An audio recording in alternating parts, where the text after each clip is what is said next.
huvitavad palmid siin maja juures, et siukesed pallikesed neil siin peal.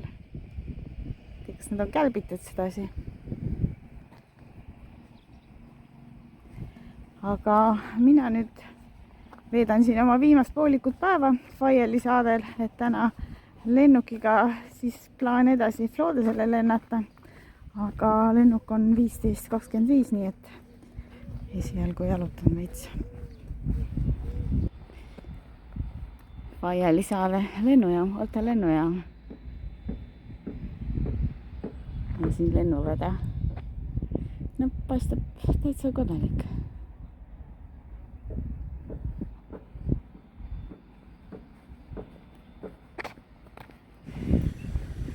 Vaatasin korra selle lennujaama rajatisi ära, et kus ta asub ja mismoodi tualettruumid välja näevad. Aga no ma ei hakka seal päris 5,5 tundi vassima, et väike jalutusplaan on veel. Lennujaam iseenesest asub Holtast mõned kilomeetrid eemal sellises asulas nagu Castello Branco. Et see asula siis on see siin. Valadouro Castello Branco. Et siis minu selle korda Faiali saare viimane vaatamisväärsus. Ja siin on väikene autoparkla ka. No ma arvasin, et tegemist on mingisuguse kindlusega nime järgi, et Castello, aga suur kivimürakas hoopis. Infokiri selle kohta muud ei öelnud, kui et kaitse all.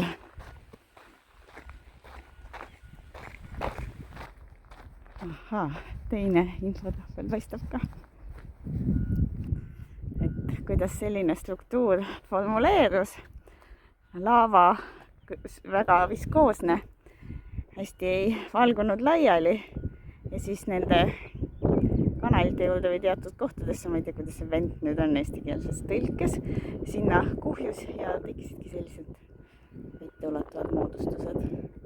Ja siit ma saan natukene ringi tagasivaadet ka nendele kolmele vulkaanikünkale saare teises servas, saare kõige kõrgemale osale.